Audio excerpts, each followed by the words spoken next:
Ma Barker, who spawned 4 criminal sons in her own image. The incredible woman whom J. Edgar Hoover named Public Enemy #1. Ma Barker, a woman born of simple origins who rose to become one of the most infamous names in the history of U.S. crime. In the 1930s, a woman's name echoed through the airwaves and newspapers, striking fear into hearts and raising eyebrows. J. Edgar Hoover, the head honcho of the FBI, labeled her as the most vicious, dangerous, and resourceful criminal brain of the last decade. That woman was none other than Ma Barker. But the thing is, people can't seem to agree on who she really was. Some say she led a gang of no-goodniks, while others believe she was just a loving mother caught in a wild ride. So, now it's time to separate fact from fiction and figure out if Ma Barker was the ultimate gangster or just a doting mom. Let's go back to the time when gangsters were a big deal. They were a mix of people who came together for one reason: money, and lots of it. At the front was either Alvin Karpis or Ma Barker, who also went by Arizona Airy, Donnie Clark, or Kate Ma Barker. You can call her whatever you like, depending on which story you're following. Some people saw her as the boss of a tough group of troublemakers. Some even said she controlled everything. But a friend of hers in the crime world, Harvey Bailey, thought differently. He said, "The old woman couldn't even plan breakfast.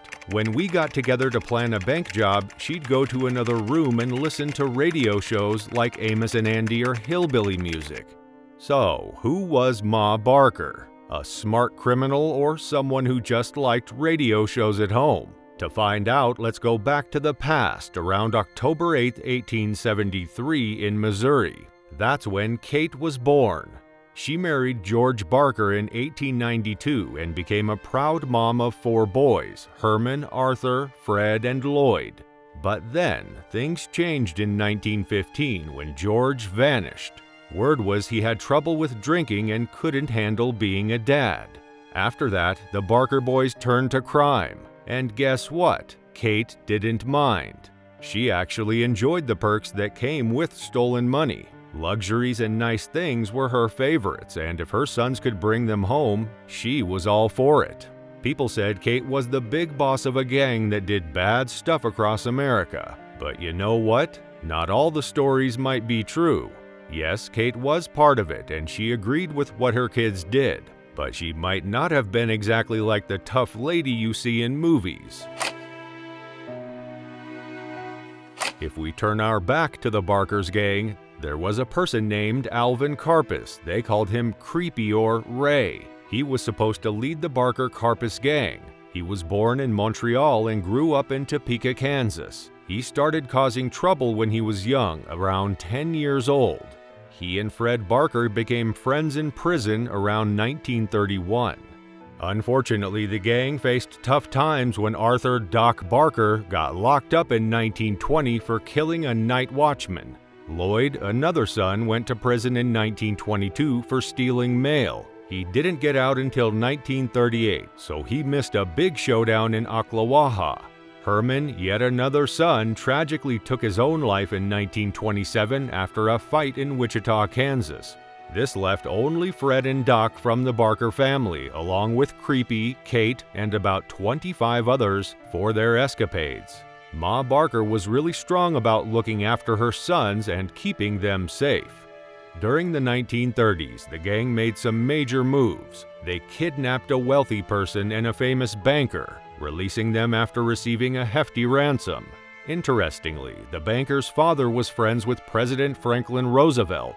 Around the same time, the police were getting serious about apprehending criminals, nabbing John Dillinger, Bonnie and Clyde, Babyface Nelson, and Pretty Boy Floyd all in the same year, 1934. The pressure was on. Then came J. Edgar Hoover, who took charge of the Bureau of Investigation. Back then, catching criminals was a challenge without tools like DNA testing or fingerprinting. Once, Senator Kenneth McKellar challenged J. Edgar for not catching enough wrongdoers and accused him of never catching anyone himself. However, J. Edgar proved him wrong by personally capturing Alvin Karpis. Now, just before J. Edgar's significant achievement, a major confrontation unfolded in Ocklawaha. Kate and her gang arrived in Marion County. On January 8, 1935, Doc Barker was captured in Chicago. He had a map pinpointing the hideout of Kate and Freddie.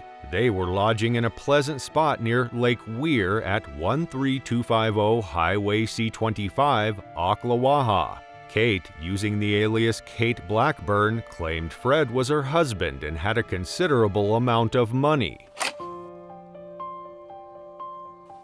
In 1935, the FBI declared Ma Barker and her gang, the Barker-Karpis gang, as public enemy number 1. This was a major turning point in the gang's history, as it made them the most wanted criminals in the country. The FBI had been tracking the Barker-Karpis gang for several years, and they had a long list of crimes to their name. The gang had robbed banks, kidnapped people, and even murdered law enforcement officers. They were known for their violent and unpredictable behavior, and they were considered to be a major threat to public safety. If you've stayed with us until this point, it shows your curiosity about Ma Barker's story. But hold on, there's more to unravel. Before we dive deeper, how about hitting that subscribe button? By subscribing to this channel, you'll be in for more gripping tales just like this one. In 1935, the FBI said that Ma Barker and her gang were the most dangerous criminals in the country. This was a big change for the gang because now everyone was looking for them. The FBI had been watching the gang for a long time because they did lots of bad things like robbing banks, taking people as hostages, and even killing police officers. The gang was really violent and nobody knew what they would do next. They were a big danger to everyone's safety.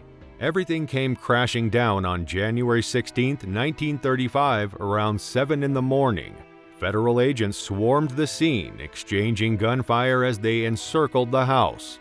Surprisingly, it took over 2,000 rounds and a staggering 4 hours to bring down Freddie and his formidable mother. Amidst the chaos, an intriguing duo, handyman Willie Woodbury and his wife, sought refuge inside a massive stove before making a daring escape through a side door. Following the shootout, the FBI turned to Willie to confirm the Barkers' fate. The idea that Kate was the clever leader of the gang might have been spread by Hoover, perhaps because he needed a strong reason to go after a 62-year-old woman. One gang member, Karpis-Barker, strongly disagreed, calling it the most ridiculous story in the history of crime. He thought Kate looked innocent, especially during her outings as a trio of mother and her sons. When Kate and Fred died, their bodies were shown to the public, which was disturbing. It wasn't until October 1935 that they were finally buried next to George in Oklahoma. But Hoover wasn't done. On May 1, 1936, in New Orleans, he scored another win. Karpis was caught in his car and held until Hoover himself came to handcuff him. And there you have it, the story of Ma Barker. Now that you've heard it all, what's your take?